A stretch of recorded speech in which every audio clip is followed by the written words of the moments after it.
Hello, friends. Jeff and I recorded a new intro to talk a little bit about O.J. Simpson.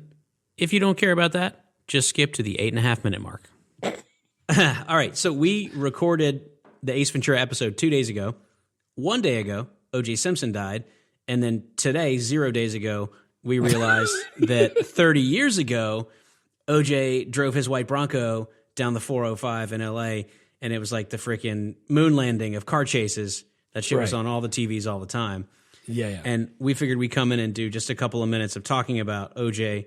and the O.J. trial, since it was exactly 30 years ago, the year that the podcast is currently on. Right. It's 94. It's 30 years ago. And also, O.J. was an actor. He was in the Naked Gun. He was in the Hertz commercials. He was supposed to be the first Terminator. Did you ever talk about? Did we talk about that? No, we didn't. I don't think we got into the alternate casting. Well, the original Terminator we didn't do, and Terminator 2 we did in 91, but we didn't talk about it. Yeah, it was already Arnold by that point, because that was the second one. Good call going with Arnold, by the way.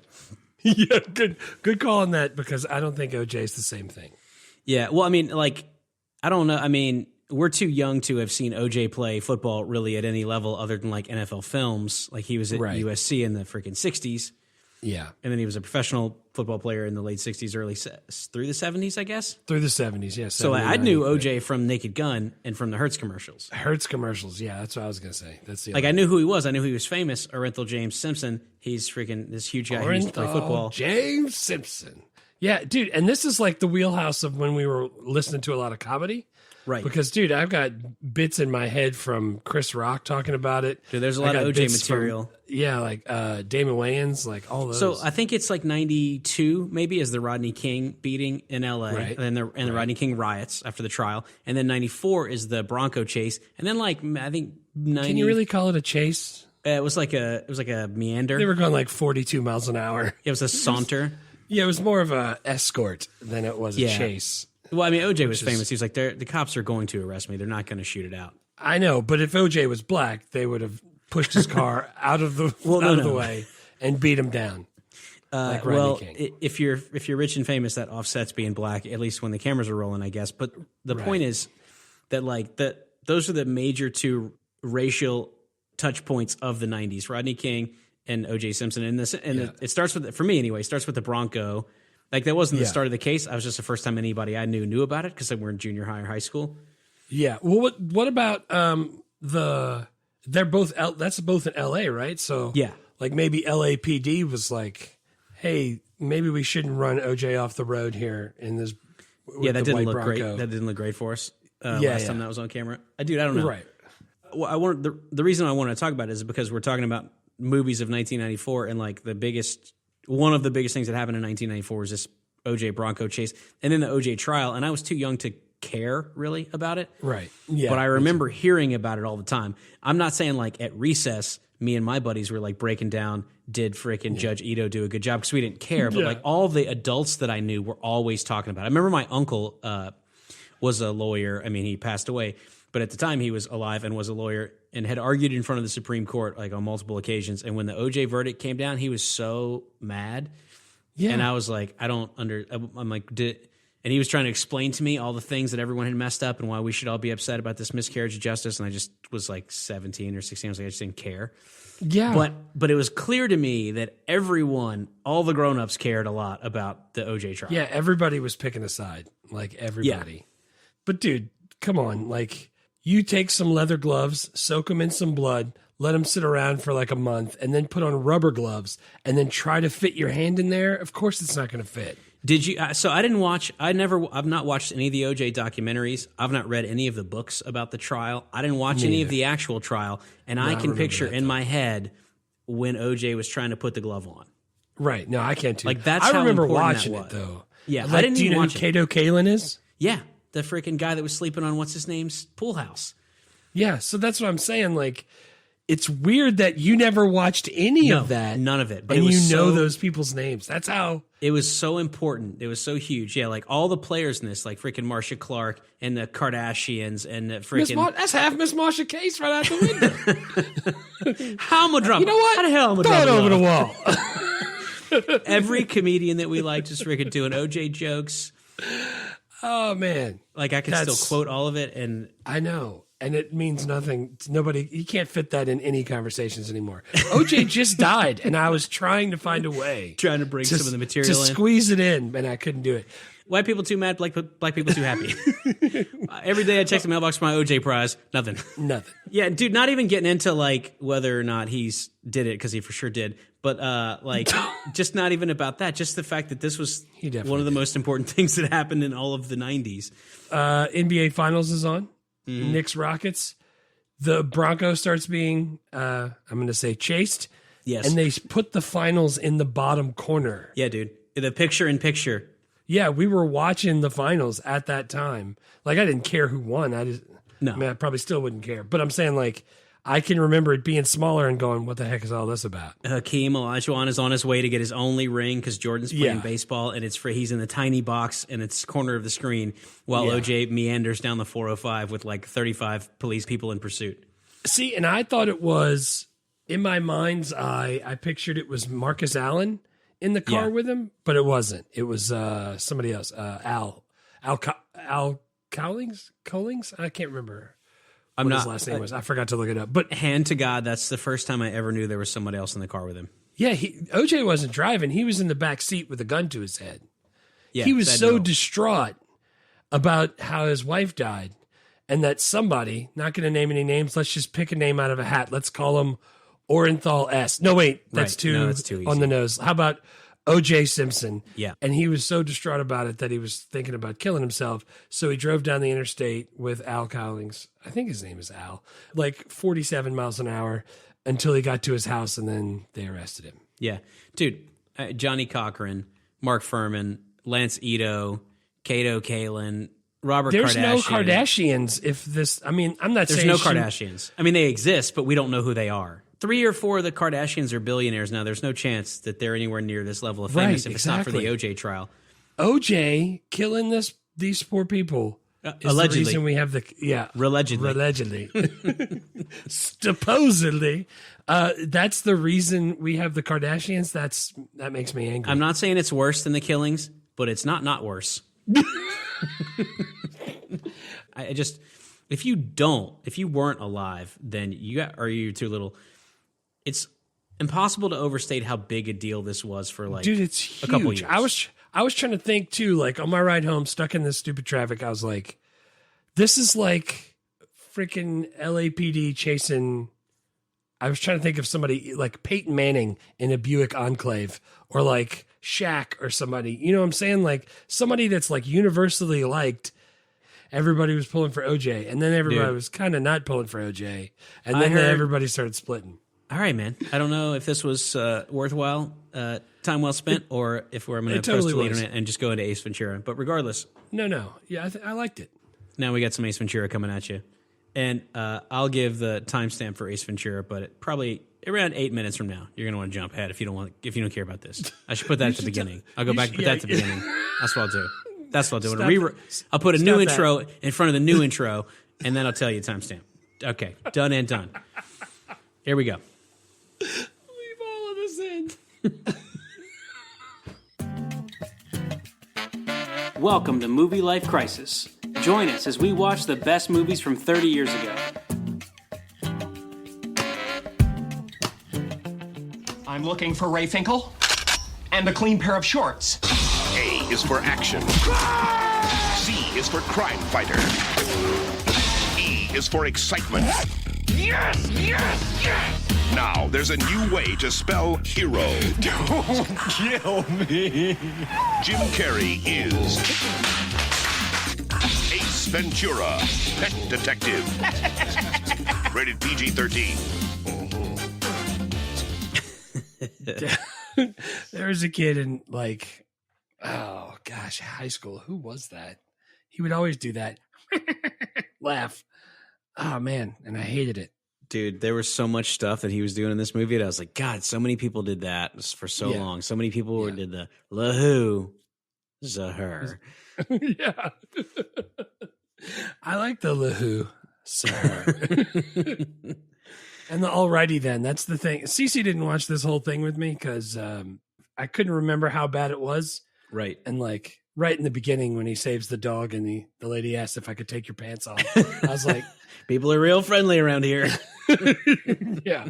I was like, maybe not perfect for her. So we backed it off, but she had already seen him say "alrighty then" like 3 times. So she's like, dude, he said it 3 times. What's in for the lunch? first 10. Pizza bagels? Alrighty then. Like she just keeps saying it. Yeah, the first 10 minutes of the movie, you said "alrighty then" freaking 3 times. And it's exactly like that. He would ask a question, and then before someone could answer, he would just go, "Alrighty then."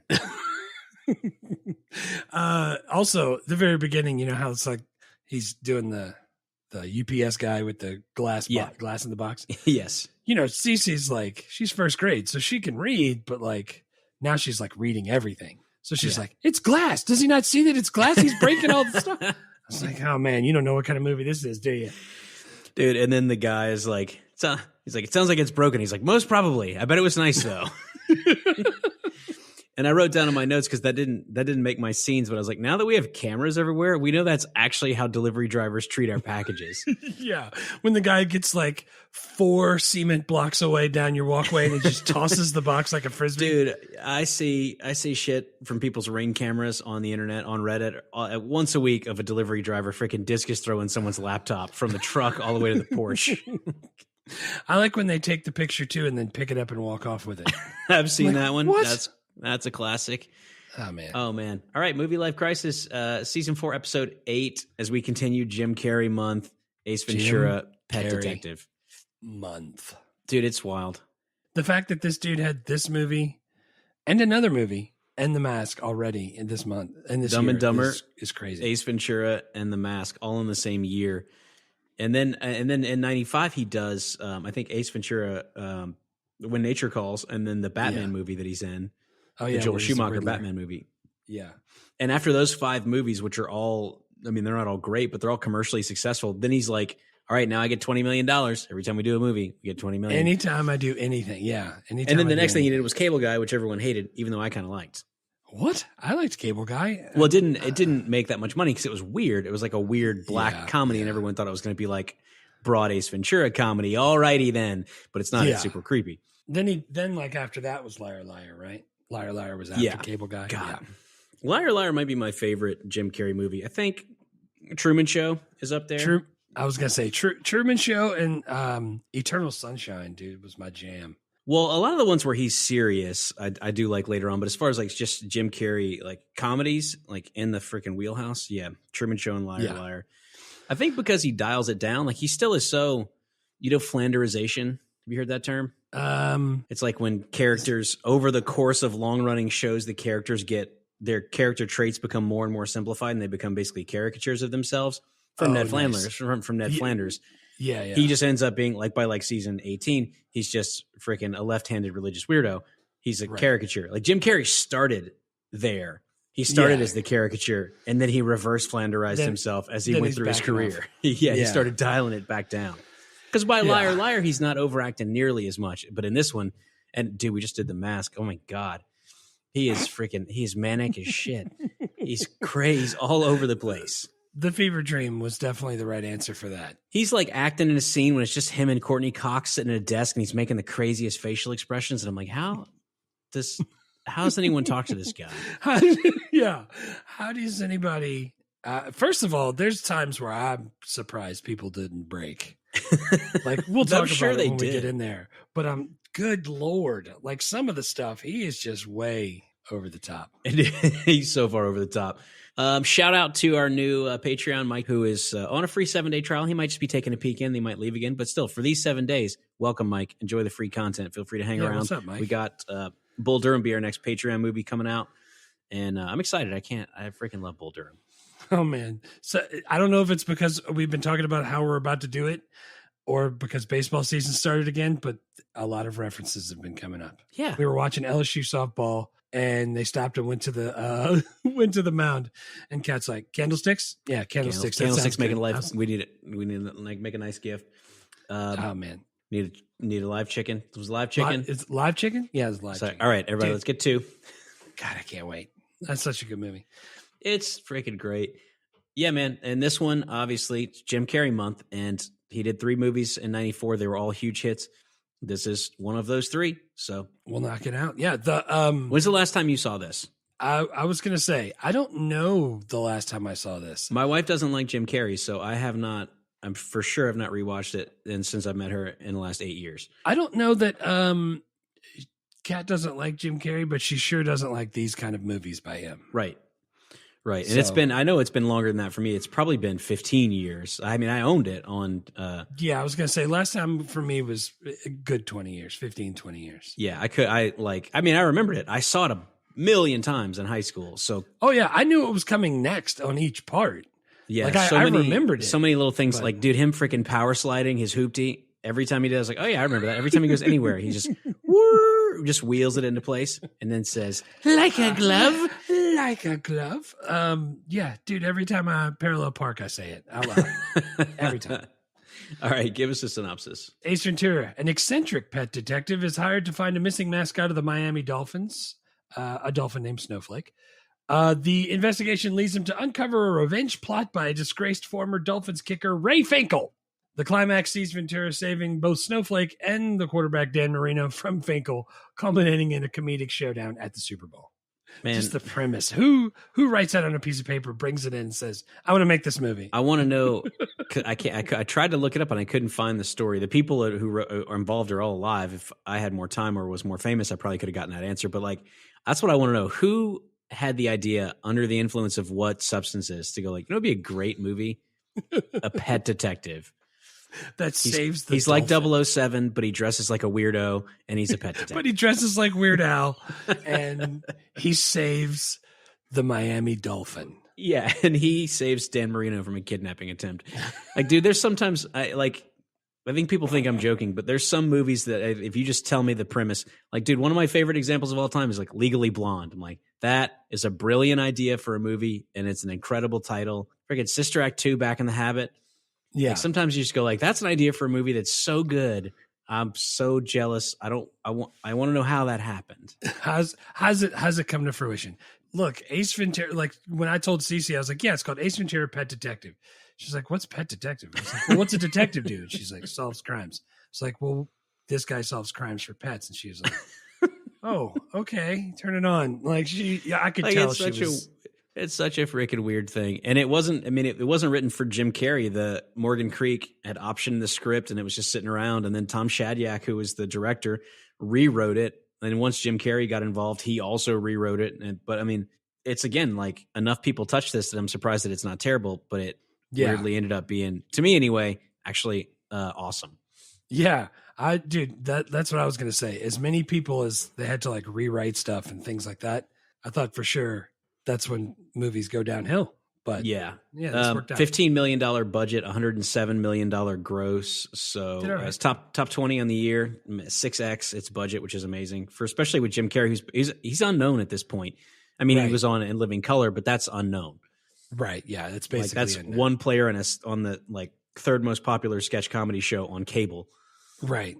Like, and he wasn't named Wayans, so he wasn't one of the famous people. That's what I was going to say. He's not a Wayans brother. And like, it's not, you can't freaking catch Fire Marshal Bill's sketch like on TikTok. Like, you got to see that shit when it happens. Oh man, I wonder if Fire Marshal Bill's on TikTok now. I'm sure, dude. There's got to be an In Living Color like TikTok channel. There's a freaking TikTok for everything. I'm probably not. There's probably none of those are the right words. Kids are probably. I mean, kids don't listen to this, but they'd be like, "It's not channel, Grandpa. Stop talking about TikTok, Boomer. You're getting it all wrong." I'm wondering, like, can you have shows like In Living Color and Chappelle's Show and Key and Peele? They don't have sketch shows that I know of now. I mean, probably for people under 20, they don't have the attention span for an entire sketch. But I think like Saturday Night Live has benefited a lot from the social media world, because instead of sitting through 2.5 hours that's like mostly not funny, you can just see on freaking wherever, Instagram or Twitter, like, he's like, oh, dude, this is the one everyone's talking about. It's like, sweet, I'll just watch that one. Right. And then if I like that one, it'll show me all the other ones like just that one. Like, that's way better than the way we used to do it. Where I was like, let's sit through the whole thing. Somebody nudge me when something funny happens. Oh man, you're right about that attention span. Yeah, that's problematic. Did you find any awards for this? There were some awards. They weren't really good ones though. Like, the Blockbuster Entertainment favorite male newcomer. type stuff. He got the Golden Raspberry Award for the worst new star. He was nominated for The Mask and Dumb and Dumber, so he got it for both. Stuff like that. But dude, it's a cult classic now. Like everybody freaking knows it. Yeah, I'm not surprised that it didn't win any awards, but the fact that the costuming didn't win something for him is a travesty, because in every scene I was like, dude, his pants look like he stole them from a pirate. He's got freaking combat boots and a tutu. His hair is like giant. Dude, when he's wearing the tutu, because he's got like shorts on and a tutu, but the boots are like almost to the knee. They're huge. Oh, man. It's great. The costume design for his character is, and the hairstyle is, I was going to say, whoever's in charge of his hair, they were killing it. Yeah, and Jim Carrey even said when he came on and he wanted to like rewrite the script, he's like, I wanted it to be outlandish. I wanted the reactions to be so over the top that you almost couldn't believe them. And he's like, and I knew that would mean that like people would either really love it or it would be terrible, but you don't really know in the moment which one it's going to be. Like, I can kind of see that.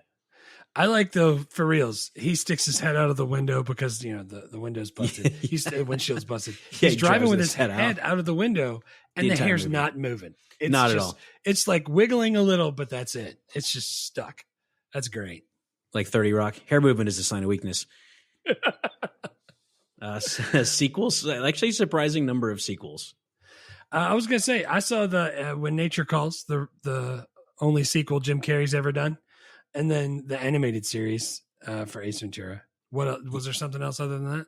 So there's the direct sequel next year, Ace Ventura When Nature Calls, with Jim Carrey. Then there's the animated Ace Ventura Pet Detective, which runs for like 3 seasons or 4 seasons. And then after that, there's another made for television Ace Ventura Jr., which has his fictional son.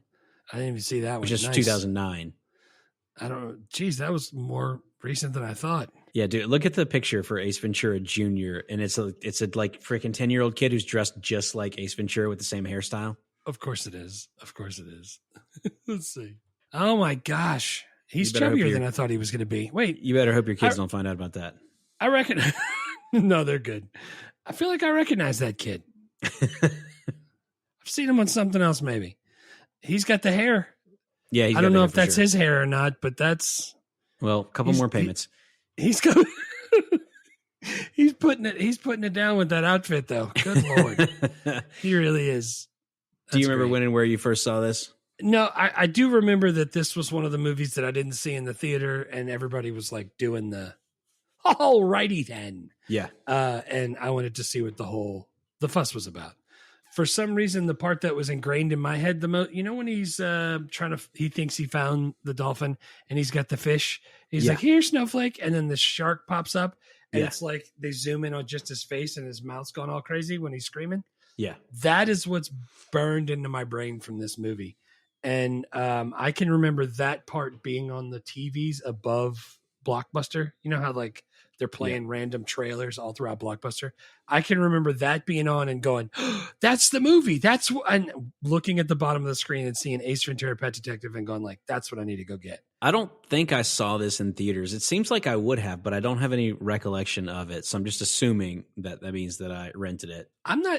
My thing is I'm not sheltered by any means of the imagination, but like I still had to like, if this is like in the theater, I have to talk my parents into bringing me to go see it. And then they're still saying stuff like, are you sure you want to go see that? Yeah, same. Because I think in high school, even if I wasn't driving, sometimes my friends and I would go like, hey, we're all going to see a movie. But it was usually like a co-ed group. And so like we were going to go see freaking Titanic or something. The girls didn't want to see Ace Ventura.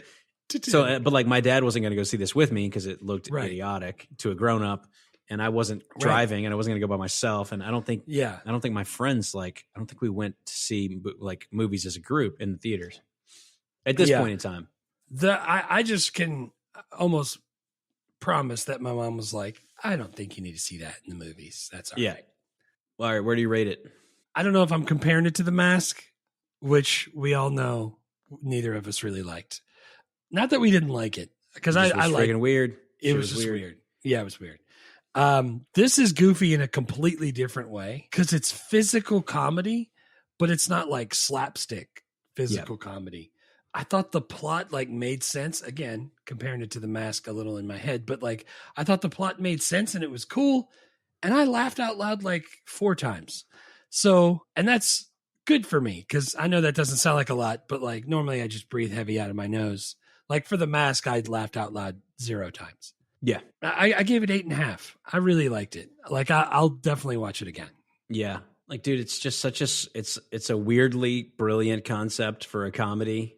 Like you just go, yeah, he's a pet detective. They stole the Dolphins mascot and he's going to get it back before the Super Bowl. It's like, that already sounds funny to me. It is funny. And then you give Jim Carrey just, all right, man, go just then, ready. Like Jim Carrey's going to wear a tutu and just do a bunch of weird shit. Yeah. And just like, let him go. I mean, all that, like, it's 86 minutes. Like the freaking pacing is great. Yeah. Like it's well acted, it's well directed. Tom Shadyac, who did one of the rewrites and also directs a bunch of Jim Carrey movies. Like clearly they have a great like comedy partnership where Jim Carrey has to kind of stay on script, but also Jim Carrey can just cook and like they figure it out. Like, but all the little stuff, dude, like him freaking power sliding his hoopty and like his hair and his freaking his like pirate pants, his combat boots, it all made the movie feel 3-dimensional. And I thought it could have so easily been a kind of one-trick pony where it's just the same joke over and over again. Like I didn't like about Weekend at Bernie's, available on Patreon. Like that's just the same joke for an hour and a half. They never got off of the one joke, which is that he's dead, but we're pretending like he's alive. This wasn't that. This like I had 9 quotes for this. 9. Like Jeez. I mean, some of them are stupid, but it's like so many kids said this in 1994. I have to write it down. That's like, kind of how all of this is freaking smart, man. This is a smart script. Like it's I laughed a couple times. Same thing, even over dumb stuff. He said he was going into the freaking dolphin tank, and he's like, "If I'm not back in 5 minutes, just wait longer." Like that's stupid, but it made me laugh. Yeah, all that kind of stuff. I just can't like even he's at the dinner party and he's got food in his mouth. Yeah. And he's like chewing it up, and the guy looks at him, and his mouth's open. So he puts he opens his mouth, and then the guy turns his head and he sticks his mouth back closed. Dude, I don't know why that kind of why is that different than The Mask? Like I don't know. The plot? I think the plot for The Mask really messed us up. Yeah, well, and that was an adaptation from a comic book, which probably got off the rails pretty quickly. Yeah. And it is more cartoony, and it's so freaking weird. Weird. I mean, to be weirder than a movie where he plays a pet detective is something, but it was way weirder.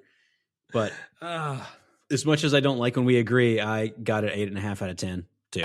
Dude, nice. That's awesome. I'm starting to like it when we agree, when we're the same. Or when we're close. If we're within 1, I'm feeling it. All right, scenes.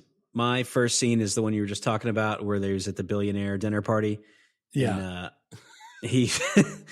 And Courtney Cox is the Dolphins PR director. She's his fake date, and she introduces him as his fake boyfriend. She's like, "This is my boyfriend, Ace. Tom Ace." He's like, "Tom Ace, nice to meet you." He just falls right into it, yeah.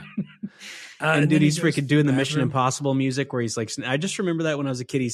He walks out to a freaking walkway, and then there's a railing, and then there's water, and he jumps over the walkway and walks along the outside of it. Yeah. Gets to the other end, jumps over again, and then jumps to the wall and like fake holds on and like fake shimmies across by his fingers while the Mission Impossible music plays. Right as the Mission Impossible music comes on is right as he closes the door to the bathroom. Then he walks over to the mirror and like pops a zit on his forehead and like wipes it off and looks at his finger and then starts to dude, like every little small thing like that. He's thinking about all of that. And then he comes out and he's covered in water because he fell in the shark tank. And he's like, his pants are all torn off below the knee. He's got his freaking breast pocket is full of water, and he slaps it, and water flies up into the air. That was one of the times I laughed out loud. God, he tells the rich guy, he's like, "If I'd been drinking out of the toilet, I could have been killed." What an idiot. There was so much of that I remember that particular scene. I know I had this on VHS, and I know I watched it a million times. Yeah, I definitely owned it also. Dude, that one of my quotes is from the scene that you just said. The guy who opens the door is the butler, and he's got like a white tux on with like, what are the things on the shoulders? Yeah, like epaulets. Like he looks like he's in the military. Yeah, and as soon as he sees that guy, he just starts talking like he's a friggin' captain of a boat. And he's like, permission to come aboard, sir. And he just walks in. I wrote that down on my quotes. Didn't make the final list. He's like, "Aye, Captain Steuben, permission to come aboard." And that's like 3 seconds after Courtney Cox is like, don't embarrass me at this party. This guy's one of the biggest donors. And he's like, ahoy, permission to come aboard. Oh man, that's freaking great. The very first one that I wrote down, because I didn't do them in order. I wrote them down after I watched the whole thing. When they go to Shady Acres, a sane asylum, where he's dressed in the tutu, that shit slays me. And he's pretending to be an ex-football player, and he's standing by the bush, and it's like a line of scrimmage, and he jumps over. He runs the slow motion button hook, and then he does it in reverse for the replay. Yeah, and he bounces his face off the doctor. Which, by the way, dude, the doctor, that's the mayor from the first Ghostbusters. Nice. And Ray Finkel's mom is the librarian from the first Ghostbusters. Yep, I recognized her. And when he's like halftime, and he walks over, gets some water, splashes it on his face, and then kneels down and slams his face on that bench. Yep. Dude, I don't know if that's a sound effect or what, but I totally forgot he slammed his face down on the thing, and I laughed out loud. Well, and the billionaire guy is his name's Blade, Udo huh? Kier. Yeah, he's from Blade. He was in For Love or Money, which we did. Oh yeah. He was the head of the hotel. Yeah, he's been in a million things, but he's one of those people you see. It's like, oh, I know that guy. This movie has a bunch of those people, and it's like, oh, dude, I recognize that person. That's freaking Tone Loc. I didn't recognize Tone Loc at all, and then he talked. I was like, oh, that's Tone Loc. He's getting ready to bust a move. When I couldn't for the life, this is before internet, so like Bebe's kids. Yeah, I'm like, the little baby's like, we don't die, we multiply, and I'm like, who is that? I know that voice. Why do I know that? Yeah. It took me forever to figure it out. But yeah, Tone Loc. Who doesn't like Tone Loc? Shady Acres is the first one. What's your next one? That one's great. My next one is the Roger Podacter murder scene. Oh God, that's my second one too. He finds out it's not suicide. Dude, he keeps running across the police, and Tone Loc is a policeman, and he's friends with him.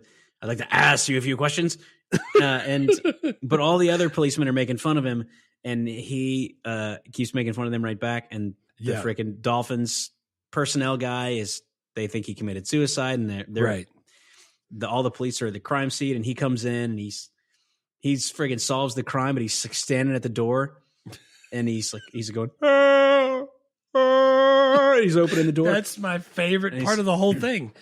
He's like, cause she said she heard him screaming on the way down from across the hall, and he says that he closed the door. And he's like, and you're sure that you opened the door when you came in, like he's doing liar liar in the courtroom scene. Yeah. And he keeps doing the thing where he's like, but I'm sure you already knew that. Like to the police. He's such a douche. That's freaking great. And then he finally gets it right, and that's when he's like hip thrusting really hard. He's like, yeah, you feel that? Can you?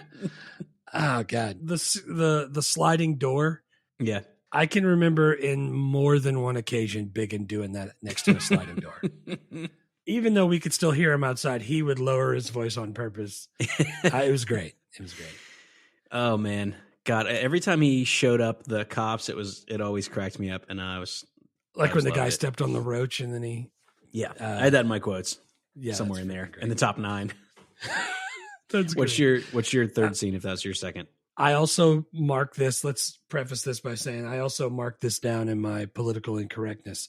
But for now, when he realizes that Einhorn is Finkel, Finkel is Einhorn, he like gets grossed out, and he's like throwing up, and he's got the plunger on his face, and he jumps in the shower. The very next cut is him outside. He's like following Lieutenant Einhorn, and he has like 77 pieces of gum in his mouth. And he's just shoving more gum in his mouth. Dude, he is just like looking out of the side window right at the camera, shoving gum in his mouth. And I was laughing so hard I had to pause it because I totally forgot about that too. Yeah.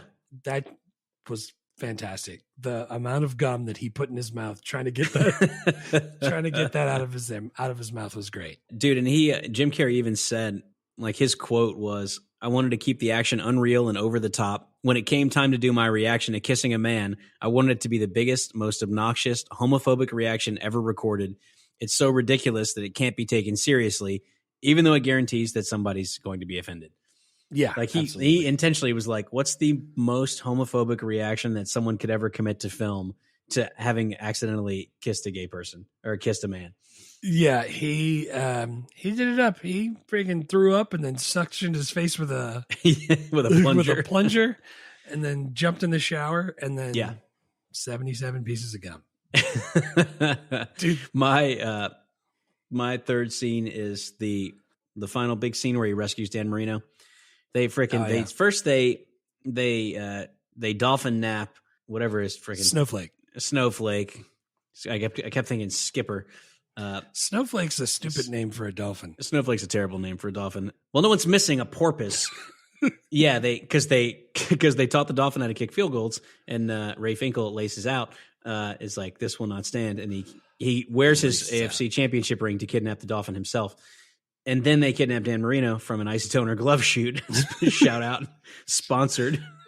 Oh man, and yeah, when those two guys pick him up and run him off, I was like, oh wait, those aren't the real guys. I remember this, dude. And Dan Marino goes, "Is this a rewrite?" Oh man, and then Ace Ventura goes to rescue him, and freaking Einhorn, who's Finkel is Einhorn, Einhorn is Finkel is Einhorn. Yeah. She's there, and then all the cops show up, and it's like, shoot him! It's Ventura. He kidnapped Dan Marino. And he does the whole like reveal. He's like, he's trying to like pull off the wig. He's like, that's on there good. He's like, but surely he would not have had time to have taken care of this. He rips his shirt open. It's like, that kind of surgery could be done over a weekend. It's like, he keeps stripping down Einhorn, who's a woman, who's actually a man. And it keeps looking more and more like a woman. And dude, and then when he friggin' rips this dress off and it actually is a man, and all of the police all start vomiting. Yeah. Yeah. And the way they figure it out too is that Dan Marino's like, dude, come over here for a second. And they point at the back, and you could see that Einhorn's just tucking. It's all tucked. All the stuff is in the back. Around the back. Yeah. God, I don't know how to like 2024 not get canceled appropriately talk about this. It's definitely not politically correct anymore. It probably wasn't then either. But I mean, like in the 90s and the 2000s, that was played for comedy normally, like cross-dressing, transgenders, transsexuals. Yeah. That was only ever played for comedy. There was no like, trans people have rights. We want to be conscientious about that. It was only ever played for comedy in that era. And like, I know like now, obviously I wouldn't do that, but I don't, I don't think that means that we have to look at this movie like, well, that movie's problematic. We got to take that off of streaming. It's like, I just say it was 94. Those were jokes that people made. We just know that we don't make those jokes now. Right. Can you still laugh at them? Because I still did. I was chuckling. Well, I also thought it was supposed to be so over the top that you understood, like in the moment they knew that was a dumb joke. Cause that's why it's like 40 police officers all vomited. Like clearly that's supposed to be ridiculous and over the top. Tone looks like wiping his tongue with his hand. Yeah. Like scraping his tongue with his fingernails. And Courtney Cox is not vomiting. She's just like looking around like, what's the matter with everyone? Like they already filmed it like this is a dumb thing to be freaked out by. Right. So if you do, I know we're going to talk about remaking it, but if you remake it, do you just take that part out? Yeah, I'm sure. Or I mean that it could still be that Ray Finkel ends up becoming Lois Einhorn and is a male to female transgender person. It just isn't a joke then. That just is a thing that happened. Right. Good. But dude, there were other scenes I wanted to put in there. I really wanted to put when he visited Finkel's parents. It was really short, but I laughed like 3 times. Quite the sports nut, isn't he? Just Dan Marino. It's just Dan Marino. Die Dan. Freaking voodoo dolls and like blood all over the walls. I also had an honorable mention for the very beginning when his landlord sneaks up behind him. He's like, Ventura. He's like, yes, Satan? Oh, sorry. You sounded like someone else. You sounded like someone else. Dude, that whole bit was pretty good too. How he jiggled the keys to make all the animals hide so he could check the apartment. Mark Margoley, like he's in freaking Scarface. He's in Oz. He was in Breaking Bad. Like, he's been in a million I was going to say Breaking Bad is where I remember seeing him. Uh-huh. That dude's, is he dead? He's got to be old now. He seemed old back then. Let's see. Oh shit, he just died last year. He died last year, 83.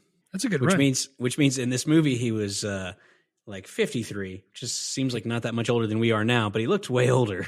Yeah.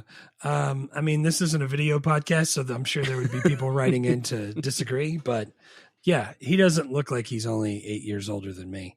Yeah. But maybe that's the shtick. You want to do quotes? Yeah. Well, you've got a ton, and I think we can we, all the things that everybody just said a lot. I've got three. Me too. I've got three, like Alllllrighty then, Alllllrighty, and Like a Glove. Like everybody just said those. Like those were just things that everyone said in the 90s after this movie came out. I don't think that's like, oh man, when he said that, it was awesome. I had to write it down. It's just like everyone remembers all the people. that. Yeah, everyone said that. I put those all in the same box because I knew those all counted as one for me. Yeah. So what's the first quote that's not those for you? All right. Let me I'm just gonna put it by like quotes that I have gotten a lot of use out of over the years. Dan Marino should die of gonorrhea and rot in hell. Dude, that was my first one that wasn't these. Finkel's mom. Because it's this sweet old lady. It's the way she says it, yes. She says, Dan Marino should die of gonorrhea and rot in hell. Not for nothing. I type my notes as I watch. I spelled gonorrhea wrong like 4 times, so I definitely don't have it. But it's not spelled like I thought. Yeah, I had die of gonorrhea, rot in hell, and I had permission to come aboard. Yep. And then the 3 that everybody said all together, those were my 3 quotes. So what else you got? All right, so I want to do so that's my first quote. The second quote is the guy freaking steps on a roach. He's like, it's like a homicide, Ventura. How are you going to solve this? He's like, well, first I'd find a motive. In this case, the killer saw the size of the bug's dick and became insanely jealous. Then I'd lose 30 pounds. Porking his wife. It's so stupid, but it made me laugh so hard. Yeah, I like the guy who plays that detective also. Yeah. Sergeant Aguado, John Capadese. He's been in a bunch of stuff too. Dude, everybody in this cast list has been in a million things. But he was in, there was a movie with, what's the movie where Willy Wonka and Richard Pryor, not Willy Wonka. Gene. God, why can't I think of his name? Gene Wilder. Gene Wilder, and one of them's deaf and the other one's blind.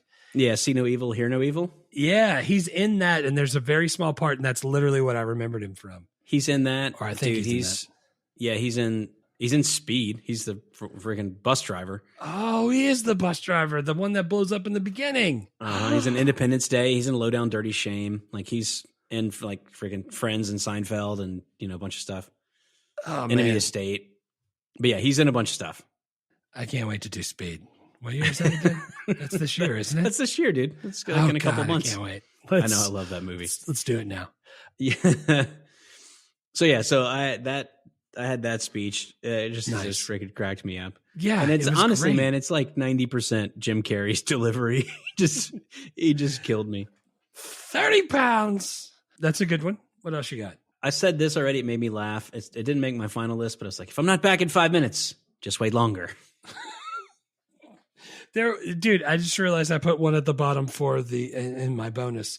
There's a part after the scene where he realized the chewing gum scene. He's like he's thinking of it again. And he re-says the line that he had said when they were making out. And he goes, your gun's sticking into my hip. And he like fake throws up a little. That shit was awesome too. God, that whole scene for some I know we're not supposed to laugh at that as much anymore, but it was funny. If I'm picking my 3, it's the Dan Marino should die of gonorrhea and rot in hell. It's the killer saw the size of the bug's dick, became insanely jealous. And then the third one is he goes to visit Ray Finkel's parents, and his dad pulls a freaking shotgun on him. He's like, "What do you know about Ray Finkel?" And he goes, "Soccer style kicker, graduate from Collier High, 1976. Stetson University honors graduate, most points in distance. Nicknamed the Mule, the only pro athlete from here, and one hell of a model American." Yeah. And what's the first thing he says right as the door opens up and the shotguns and a new pair of underwear or whatever? Yeah. Those kind of quick jokes, fantastic. We got 3 that everyone always said. I got 3 that I really liked, and then there's a bunch of bonus stuff, but yeah. That's plenty. Characters. Dude, I got 3 characters. Of course, Jim Carrey's my first one. Ace Ventura. Jim Carrey is also my first.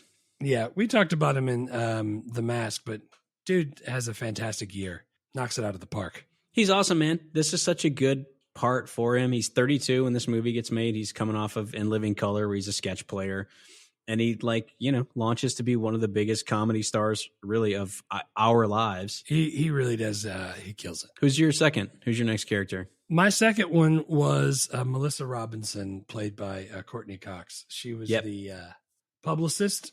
You know how I feel about Friends. I nothing it. I like it, but I don't love it. But dude, I like her. I think she did a really good job in this. Like, she was just the right amount of what the hell are you doing? And oh my God, you're kind of cute. Like, being his love interest has got to be difficult because he's so ridiculously stupid. Yeah. The whole time. I thought she played it good. She's my second character too. I thought she was awesome in this. This is 94, so this is the first season of Friends. Yeah. So no one knows really what's going to happen to Friends. And you can probably go back and argue that some of the stuff like this movie coming out helps Friends because now she was in a successful movie. Yeah, then everybody knows. Yeah, and everybody knows. I'm the same way, man. I liked Friends back in the day. I don't really ever rewatch it anymore because the last couple times, I think the last time I rewatched all 10 seasons, I might have laughed one time in 10 seasons. Right. So it's not one that I go back to anymore. I don't think it's very nice background music, though. Background noise. It's because the cool thing is there's a million of them, and the women are good looking. So it's like if you got nothing else going on. But no, man. But she's great in this. I thought she was awesome, good. And I'm looking at her filmography. It's like obviously Friends takes up the bulk of her like peak earning years, right? But then, dude, she does all the Scream movies. You know, like she gets in a movie here and there. I like the Scream movies. I do too. There is what's the one with Kurt Russell where they all dress like Elvis? 3,000 Miles to Graceland. Graceland, yeah. She lives in like a motel or something. And then Kevin Costner. And who's the guy who sounds like Jack Nicholson but he's younger? Pump up the volume. God. People are probably freaking yelling at their stereos right now. Yeah, I don't know. I don't know. Christian Slater. There it is. It came to me. Christian Slater. God bless. There's so many other ways to get to Christian Slater then. You know, it looks like sounds like Jack Nicholson.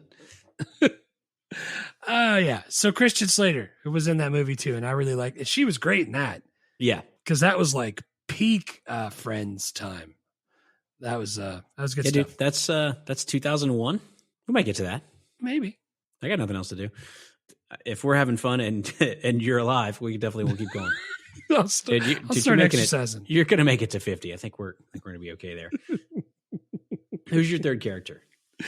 My third character is the guy from we did him already in Demolition Man. The guy who plays Predactor, the Miami Dolphins head of whatever he was. Troy Evans. Troy Evans. I like that guy. He's always got the crew cut. He's always kind of big and manly. And in this movie, he wasn't like that because he was in. He did Under Siege too. He was in that. He was in Demolition Man that we did. Yep. So like I like this dude, and I picked him as my third one because I just remembered liking him and all the stuff he's ever been in that we've done. And he died in this one. We didn't get to see him, so I threw him out there. Yeah, that's a good call, man. Because looking at his stuff, it's a lot of stuff that I like: Planes, Trains, and Automobiles, Men at Work, My Blue Heaven, Under Siege, classic, man, obviously, Demolition Man, Phenomenon. He's in that. Ooh. Yeah, that guy's good. My third is Dan Marino, who I thought was a surprisingly good actor in this movie. Dan Marino should definitely get this car. Well, not this one because I'm gonna mess this one up, but he should definitely get one like this. Yeah, dude, Dan Marino, hell yeah. Yeah, dude, he's in like the last 15 minutes of this movie, like, and he's like doing a little bit of acting. And I was like, he's doing a good job. He made me laugh. He needs to get all the not that he doesn't have enough highlights and awards in his life, but like we need to throw it out there. He doesn't have a ring, so we got to make sure that he gets all he can. I was just thinking, man, because these guys made less money during their careers, like Dan Marino and Joe Montana are now like freaking selling shoes and reverse mortgages. It sucks, man. That sucks so bad. So bad. I'm the Hall of Fame quarterback Dan Marino, and I want to talk to you about a reverse mortgage. No, I don't want you to. I don't need a reverse mortgage, Dan. Thank you. And freaking Joe Montana's got Skechers with Skechers 3-inch shoes. rounded soles. He's like, I couldn't even You walk. could If it wasn't put them for on this. without bending over. To be honest, though, the whole time I'm like, I can't bend over either, Joe. Not for the same reason, but Yeah, and I don't have 5 Super Bowl rings. I just can't bend over because I'm fat. Joe. Yeah, dude, this is a deep cast. So there's a lot of people I could have put in there because there aren't a ton of really important parts, but there's a lot of good character actors doing cool stuff. I also wanted to throw out friggin' Tone Loc. I know. Friggin' Funky Cole Medina. Just as an honorable mention, I love Tone Loc. Wild Thing, Funky Cole Medina, those are my jams. He's got more stuff on his filmography than you would think. Like he's got Fern Gully, Bebe's Kids, Poetic Justice, Surf Ninja, Ace Ventura, Blank Check, Heat, Spy Hard. Like he's surprising amount of stuff on his filmography. I would not have guessed. Nice. I didn't know any of those except for Ace Ventura and Bebe's Kids. Yeah, dude, your kids don't watch Blank Check. I feel like that's would be one they would get into. We've seen that. I don't think I watched it with them. I think I left the room, but That's probably a good call. Yeah, man. Writer directors. Tom Shadyac is the writer and director. So he writes and directs Ace Ventura. He writes and directs Nutty Professor with Eddie Murphy in '96. He also just directs Liar Liar, Patch Adams, Bruce Almighty, and Evan Almighty. Like that's a pretty good those comedy are all career. movies that even my students would be like, I know all of those. You know, like And I'm not like skipping over stuff. That's almost everything on his freaking filmography. yeah, He's done like 2 or 3 more things. It's not like he did like 20 stinkers and then like 6 good movies. He did like 8 good movies out of 10. And he started his career as a joke writer for Bob Hope, which is pretty cool. That's awesome. I didn't know that. Dude, on his Wikipedia page, at the very bottom under accolades, it says Golden Raspberry Award for Worst Picture. I now pronounce you Chuck and Larry. Yeah. He did. I can't. Oh, I guess maybe he produced that. I see it. He produced Yeah, he it. must have produced that. Yeah, because I was looking under his producer. director stuff. Because I was like, man, if you did Eddie Murphy and Jim Carrey, and you also In the got 90s. some, and you also got some freaking Adam Sandler in there, you're covering all the bases there with that kind of comedy. Yeah. I'm not surprised good that Chuck and Larry won a Razzie for worst movie, but I also thought it was funny. I thought it was way funny. Yeah. Thought it was Like way if we funny. make it to 2007, we'll definitely do that one. And it'd probably be highly inappropriate since they're pretending to be gay and they're definitely not. But I'm just saying, when it came out, I was like, that shit's funny. I like that. Yeah. Dude, I had some bonus good. Yeah, hit me. When he is trying to find the receipts in the files in the paperwork with Courtney Cox. Yeah. And he does that thing where he tells the story and he gets really quiet. And then he screams really loud and it scares the hell out of her. I remember doing that to Biggin in Mariners and him falling backwards out of a chair. Dude, that is one of the best. Like, if you want to tell a scary story to your kid when he's older, tell the story and you just make it super boring, just like he was doing. And then you get really quiet and then they start getting closer because you start pointing to something on your neck and then you bark at them. That's great. And Jim Carrey really killed it in that. Yeah, that's a classic move to tell a scary story, is to talk real quiet and have someone lean in real close and then just get really loud in their face and then just fucking, that's and great. They'll have to go change their pants. And a new set of underwear. That's all the bonus good I got. All right, worst, really, I think it's just political incorrectness, which we kind of already touched on. I don't think you can do a lot of the trans jokes that they did here. I know they tried to make them over the top on purpose to show that even in '94 it was a ridiculous thing to be that upset about. Right. But I think now you can't even go near that. In that way, and that probably is for the best. Yeah. No, we're moving forward. Yeah, like when people are like killing kids because they're trans, it's probably not nearly as funny. Not as funny. Dude, we skipped over Old Tech. When he was talking as the butt cheeks to Tone Loc, he asked for a mint or Banaka. And I know we've done Banaka before, but none of my students know what Banaka is. Like, if I told them there was an aerosol alcohol mint spray that you could spray in your mouth, they would be all over it. Nice. All right.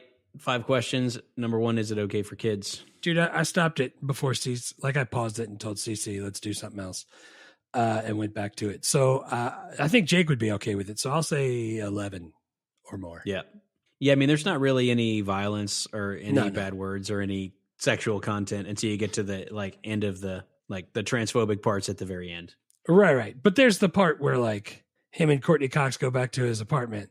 That's a bit rousing for a 6-year-old to watch him wrestle under the covers. Does it get made if it's pitched? If they could they pitch it now? I know they talked about Morgan Creek 6 years ago. Talked about trying to reboot this movie, but I don't think Jim Carrey had any interest in it. So I think they're talking about what they want to do is like do like Indiana Jones, where like it's another in the series, but also like they pass the torch to a younger version, which they've now done twice with Indiana Jones. But Jim Carrey's like, no, thank you, I'm out. And so they're like, all right, well, cool. Maybe we'll just do like a full reboot. But I don't think anything is happening with it. But long story short, yes, you definitely could because they're definitely trying to. Right. I think, and like you said, as long as you're sensitive to the changes as like inclusiveness that we've gained since 1994, I think you'd be fine.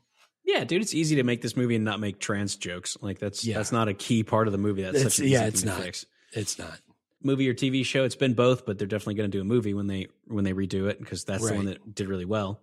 Yeah. And who plays the lead? I know you did some recasting, so give it to us. Dude, I only did personally, me with my brain, I did I said Kate McKinnon. Nice. I think she could do physical comedy.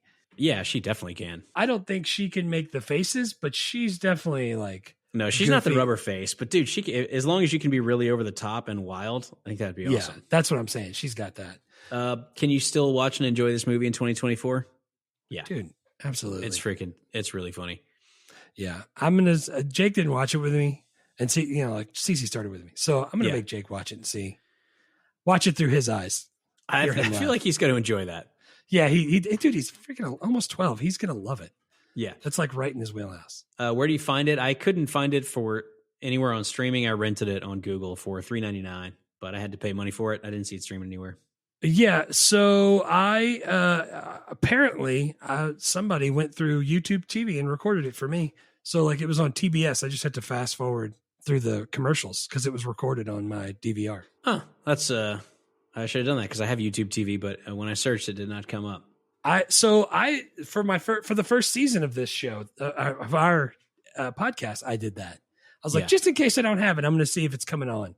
And I like clicked through it at the very beginning when we decided on all the movies. Nice. I don't remember picking it, Pet Detective, but somebody did and recorded it. It was nice. All right. Next up is the conclusion of Jim Carrey Month with Dumb and Dumber. Dumb and Dumber. Good Lord. Just one of my all-time favorite, not Jim Carrey movies, but just like one of my all-time favorite movies. Dude, Jeff Daniels in that slays me. I freaking love it. I can't wait. I know. What's the next Patreon? Patreon is... Next Patreon's Bull Durham. Bull Durham. I think we'll probably do in the next couple weeks, trying to time it up for spring training, so we're getting in that window. Nice. I'm with it. I like both of those. I can't wait. Yep. And then Speed. And if you want, don't forget, Speed's coming. Speed's coming out sooner than you think, actually. Yeah, and if you want more bonus stuff on Patreon, you want to just check out what we're doing there. We're in 1988 right now, but we've also done 90 and 89, and you can do 7-day free trial, so you don't have to pay. If you're going on a long car trip and you want to listen to some extra stuff, you can just give it a shot. Just don't listen for the whole car trip because you'll be angry. You'll be angry wherever you get. No, don't do that. Yeah. You got anything else? I got nothing else. Vaya con Dios. Vaya con Dios. Thanks for listening to Movie Life Crisis. Please subscribe, rate, and review, and remember, don't drive angry.